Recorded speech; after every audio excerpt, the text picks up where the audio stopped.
താൻ കഴിക്കാൻ വല്ലതും കൊടുത്തോടോ. അവന് കൊടുക്കാൻ എനിക്ക് എന്നും ഇഷ്ടമേ ഉള്ളൂ. ഇപ്പൊ തന്നെ അവന് ഞാൻ വയറും മനസ്സും നിറച്ചു കൊടുത്തതേ ഉള്ളൂ. പിന്നെ എല്ലാവർക്കുള്ള ഭക്ഷണവുമായി അമ്മായി അടുക്കളയിൽ നിന്ന് വന്നു. രേണു അകത്തേക്ക് ചിരിച്ചുകൊണ്ട് ഓടിപ്പോയി. വസ്ത്രം മാറാൻ പോയ നേരം നോക്കി അമ്മായി അവന് എല്ലാ വാത്സല്യം അമ്മായി കൊടുത്തുകൊണ്ടേയിരുന്നു. അങ്ങനെ അവരുടെ വിവാഹം ഉറപ്പിച്ചു. ഡ്രസ് എടുക്കാനായി എല്ലാവരും കൂടെയാണ് പോയത്. അവനെല്ലാം അമ്മായിക്ക് വേണ്ടിയാണ് സെലക്ട് ചെയ്തത്. അമ്മായിയും അവന്റെ ഇഷ്ടങ്ങൾക്കനുസരിച്ച് നിന്നു കൊടുത്തു. രേണു പക്ഷേ എല്ലാം സ്വന്തം ഇഷ്ടപ്രകാരം എടുത്തു. രാകേഷിനെ കൊണ്ട് എല്ലാം നിർബന്ധിച്ചെടുപ്പിച്ചു. രാകേഷിനെ രേണു സെലക്ട് ചെയ്തൊന്നും ഇഷ്ടപ്പെട്ടിരുന്നില്ല. അമ്മായി രാകേഷ് വീട്ടിലെ ഏക ആൺസന്തതിയാണ്. ഡിഗ്രിയും തോറ്റ് വീട്ടിലിരിപ്പ് തുടങ്ങിയിട്ട് വർഷങ്ങളായി. അങ്ങനെ വാഴയായും നാടിനൊരു പോഴനായും നല്ലൊരു കോഴിയായും വഴിയോരത്തിരിപ്പാണ് മെയിൻ ഹോബി. ഇടയ്ക്കൊക്കെ ആരുടെയെങ്കിലും നിർബന്ധപ്രകാരം ഏതെങ്കിലും ഒക്കെ പണിക്ക് പോകും. എങ്കിലും 2 ദിവസം കൊണ്ട് തന്നെ ആ പണി നിർത്തും.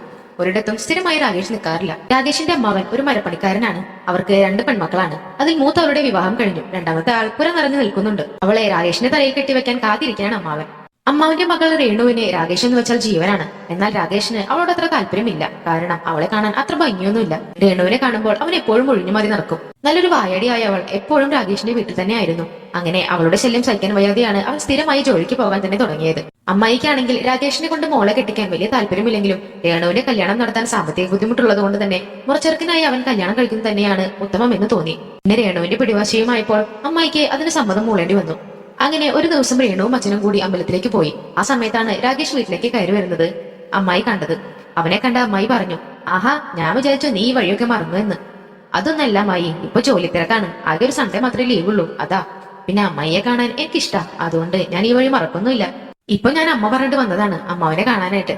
എന്തായാലും നീ വന്നത് നന്നായി. നിന്നെ ഞാൻ കാണാൻ കാത്തിരിക്കായിരുന്നു. നിന്നോടൊരു കാര്യം പറയാനുണ്ട്. വാ, കയറിയിരിക്കെ. അവൻ വേഗം ഡൈനിങ് ടേബിളിൽ വന്നിരുന്നു. അമ്മായി അവന് ചായ എടുക്കാനായി അടുക്കളയിലേക്ക് പോയി. തിരിച്ചു വരുന്ന വഴി അടുക്കളയിൽ പെട്ടെന്ന് കാൽ തെറ്റി വീണു. ഗ്ലാസ് വീഴുന്ന ശബ്ദം കേട്ടതും ഓടിച്ചെന്ന് നോക്കി. ഇത് പറ്റിയ അമ്മായി എന്നും പറഞ്ഞ് അവൻ അമ്മായിയെ കോരിയെടുക്കാൻ ശ്രമിച്ചു. നല്ല തടിയായിരുന്നത് കൊണ്ട് ഒറ്റ ശ്രമം കൊണ്ട് നടന്നില്ല. പിന്നെ എങ്ങനെയൊക്കെയോ പൊക്കിയെടുത്തു. ചേരൽ കൊണ്ടുവന്നിരുത്തി. അവനൊരു കുഴമ്പെടുത്ത് നല്ലപോലെ തടവി കൊടുത്തു.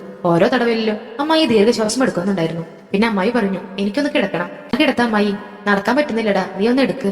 അവൻ അമ്മായിയെ കോരിയെടുത്തു. അമ്മായി അവനെ കഴുത്തിൽ ചേർത്ത് പിടിച്ചു. അവൻ അവരെ കട്ടിലിൽ കിടത്തി. പിന്നെയും കുഴമ്പിട്ട് നല്ലപോലെ തടവി കൊടുത്തു. നല്ല സുഖമുണ്ടെന്ന് അമ്മായി പറയുന്നുണ്ടായിരുന്നു. കുറച്ചു കഴിഞ്ഞ് അവൻ എഴുന്നേറ്റ് അമ്മായിയോട് ചോദിച്ചു, അമ്മാവനും രേണുവും എവിടെ? ആ, അവർ അമ്പലത്തിൽ പോയേക്കാ. നിന്നെ കിട്ടാനായി അവൾ എല്ലാ തിങ്കളാഴ്ചയും അമ്പലത്തിൽ വഴിപാടിനായി പോകും. പിന്നെ കുറെ കഴിഞ്ഞിട്ടേ വരുള്ളൂ. അപ്പോൾ അവൻ പറഞ്ഞു, എന്നാൽ ഇനി അവളോട് അമ്പലത്തിലേക്ക് പോകണ്ട എന്ന് പറഞ്ഞോളൂ. അവളെ വിവാഹം കഴിക്കാൻ എനിക്ക് ഇഷ്ടമാണ്. ഇതെന്താടെ എത്ര പെട്ടെന്ന്? ഇത്ര നാൾ ഇടഞ്ഞു നിൽക്കുകയായിരുന്നല്ലോ. അമ്മായി അന്തം വിട്ടുപോയി അവന്റെ പറച്ചിൽ കേട്ട്. അപ്പൊ അവൻ പറഞ്ഞു, ഇന്ന് അമ്മായിയുടെ അടുത്ത് വന്നപ്പോൾ എന്തോ എന്റെ മനസ്സ് മാറി കഴിഞ്ഞിരിക്കുന്നു. അമ്മായിയുടെ കാൽമുട്ടിൽ പതിയെ തടവിക്കൊണ്ട് അവനത് പറഞ്ഞപ്പോൾ അമ്മായിക്കും എന്തെന്നില്ലാത്തൊരു കുളിര് തോന്നി. ആ സമയം പുറത്തു നിന്നും രേണുവിന്റെ പാദസരത്തിന്റെ കാലൊച്ച കേട്ടു. കൂടെ അമ്മാവനും ഉണ്ടായിരുന്നു. അമ്മാവൻ ചോദിച്ചു, ആരാ, രാകേഷോ? നീ എപ്പോഴെത്തി? ഞാൻ ഇപ്പൊ വന്നതേ ഉള്ളൂ. അമ്മാവനെ കാണാൻ വന്നതാ. അമ്മ ഒന്ന് അവിടെ വരെ ചെല്ലാൻ പറഞ്ഞു. ശരി, ഞാൻ വരാം. അല്ല, നീ വല്ലതും കഴിച്ചോ? താൻ കഴിക്കാൻ വല്ലതും കൊടുത്തോടോ. അവന് കൊടുക്കാൻ എനിക്ക് എന്നും ഇഷ്ടമേ ഉള്ളൂ. ഇപ്പൊ തന്നെ അവന് ഞാൻ വയറും മനസ്സും നിറച്ചു കൊടുത്തതേ ഉള്ളൂ. പിന്നെ എല്ലാവർക്കുള്ള ഭക്ഷണവുമായി അമ്മായി അടുക്കളയിൽ നിന്ന് വന്നു. രേണു അകത്തേക്ക് ചിരിച്ചുകൊണ്ട് ഓടിപ്പോയി. വസ്ത്രം മാറാൻ പോയ നേരം നോക്കി അമ്മായി അവന് എല്ലാ വാത്സല്യം അമ്മായി കൊടുത്തുകൊണ്ടേയിരുന്നു. അങ്ങനെ അവരുടെ വിവാഹം ഉറപ്പിച്ചു. ഡ്രസ് എടുക്കാനായി എല്ലാവരും കൂടെയാണ് പോയത്. അവനെല്ലാം അമ്മായിക്ക് വേണ്ടിയാണ് സെലക്ട് ചെയ്തത്. അമ്മായിയും അവന്റെ ഇഷ്ടങ്ങൾക്കനുസരിച്ച് നിന്നു കൊടുത്തു. രേണു പക്ഷേ എല്ലാം സ്വന്തം ഇഷ്ടപ്രകാരം എടുത്തു. രാകേഷിനെ കൊണ്ട് എല്ലാം നിർബന്ധിച്ചെടുപ്പിച്ചു. രാകേഷിനെ രേണു സെലക്ട് ചെയ്തൊന്നും ഇഷ്ടപ്പെട്ടിരുന്നില്ല.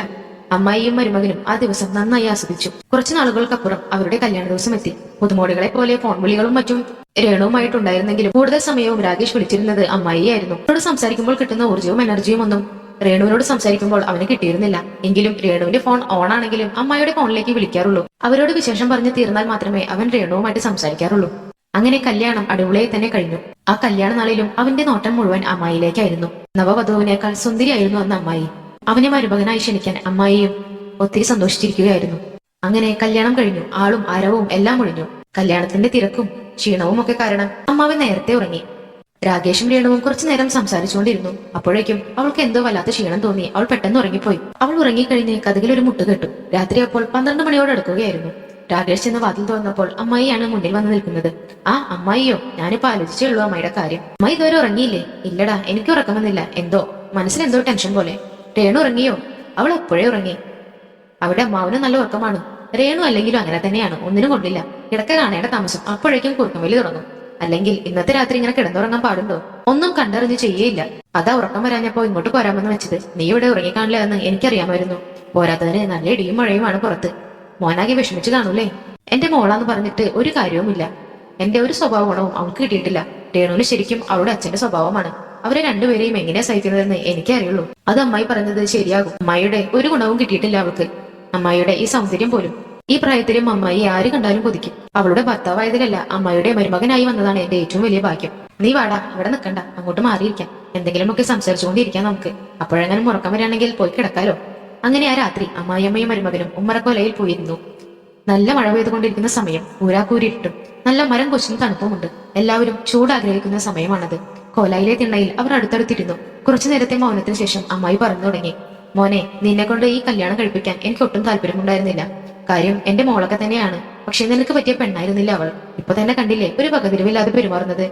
പിന്നെ അവൾ മരിച്ചു കളയുമെന്ന് പറഞ്ഞതുകൊണ്ടാണ് ഞാൻ നിന്നെ നിർബന്ധിച്ചത്. എന്നെപ്പോലെ ഒരു പെണ്ണിനെയാണ് നീ ആഗ്രഹിക്കുന്നതെന്ന് എനിക്ക് മനസ്സിലായിട്ടുണ്ട്.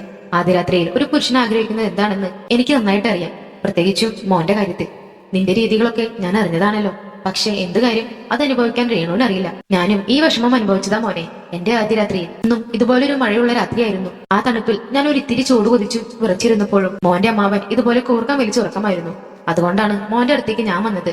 മോയെ ഒറ്റയ്ക്കാക്കാൻ എനിക്ക് മനസ്സ് വന്നില്ല. അത് മതി അമ്മായി, എനിക്ക് വേറെ ആരും വേണ്ട. ആരും എന്നെ മനസ്സിലാക്കുകയും വേണ്ട. അമ്മായിയുടെ ഈ സ്നേഹവും കരുതലും എനിക്ക് എന്നും ഉണ്ടായാൽ മതി. അല്ലെങ്കിലും രേണുവിനെ കണ്ടിട്ടോ അവളോട് സ്നേഹം മുതിട്ടോ അല്ല ഞാൻ ഈ കല്യാണത്തിന് സമ്മതിച്ചത്. അമ്മായി ഒറ്റൊരാളെ ഓർത്തുകൊണ്ട് മാത്രമാണ്. അമ്മായിക്ക് അത്രയേറെ എന്നെ സ്നേഹിക്കാൻ കഴിയുമെന്ന് ഞാൻ മനസ്സിലാക്കിയിരുന്നു. എന്റെ കണക്കുകൂട്ടലുകൾ തെറ്റിയിട്ടില്ല എന്ന് എനിക്കിപ്പോൾ മനസ്സിലായി. കാരണം ഈ മരം കൊച്ചുന്ന തണുപ്പിലും എനിക്ക് കൂട്ടായി എന്റെ അമ്മായി മാത്രമല്ലേ ഉള്ളൂ. ഒരു കാരണവശാലും അമ്മായിയുടെ സ്നേഹം എനിക്ക് നഷ്ടപ്പെടരുത് എന്ന് മാത്രമാണ് ഞാൻ ആഗ്രഹിക്കുന്നത്. ഇല്ല മോനെ, ഈ അമ്മായി എന്നും ഉണ്ടാവും, മരണം വരെ. അമ്മായിയായും അമ്മായിയമ്മയായും പിന്നെ എല്ലാമായും. അങ്ങനെ ആ ബന്ധം നല്ല രീതിയിൽ നീണ്ടുപോയി. പിന്നെ രേണു ഗർഭിണിയാണെന്നറിഞ്ഞു. അപ്പോഴാണ് രേണുവിനോടുള്ള അവന്റെ സ്നേഹം ശരിക്കും അവൻ മനസ്സിലാക്കിയത്. അങ്ങനെ അവളെ കൂടുതൽ സ്നേഹിക്കാനും അവളുടെ ഇഷ്ടങ്ങളെ മനസ്സിലാക്കാനും രാകേഷ് ശ്രമിച്ചു തുടങ്ങി. അപ്പോഴാണ് രേണുവും തന്റെ തെറ്റുകൾ മനസ്സിലാക്കുകയും രാകേഷിന്റെ ഇഷ്ടത്തിനനുസരിച്ച് പെരുമാറാനും തുടങ്ങിയത്. അപ്പോഴാണ് അവർ ശരിക്കും ദാമ്പത്യ സുഖം അറിഞ്ഞത്. അവരുടെ സന്തോഷമായ ജീവിതം കണ്ട് അമ്മായിയും ഇപ്പോൾ ഏറെ സന്തോഷിക്കുന്നു. പേരക്കുട്ടിയെയും നോക്കിക്കൊണ്ട് ഒരേ മുറിയിൽ ഒരേ കിടക്കയിൽ അപരിചിതരെ പോലെ ഉറങ്ങേണ്ടി വരുന്നു. ഇതാണ് ഇന്നത്തെ പല ദാമ്പത്യങ്ങളുടെയും പരിതാപകരമായ അവസ്ഥ. മനസ്സറിയുന്നവരുടെ കൂടെ ജീവിക്കാൻ ശ്രമിക്കണം, എന്നാലേ മനസ്സമാധാനം ഉണ്ടാകും. അപ്പോൾ ഇന്നത്തെ നമ്മുടെ മോട്ടിവേഷണൽ സ്റ്റോറി നിങ്ങൾക്ക് എല്ലാവർക്കും ഒത്തിരി ഇഷ്ടപ്പെടുമെന്ന് കരുതുന്നു. ഇഷ്ടപ്പെടുവാണെങ്കിൽ ലൈക്ക് ചെയ്യാനും ഷെയർ ചെയ്യാനും സബ്സ്ക്രൈബ് ചെയ്യാനും നിങ്ങൾ മറന്നു പോകില്ലല്ലോ. അപ്പോൾ ഇതിന് നല്ല കഥകൾ നിങ്ങൾക്ക് മുന്നിലേക്ക് ഇനിയും വരുന്നതായിരിക്കും.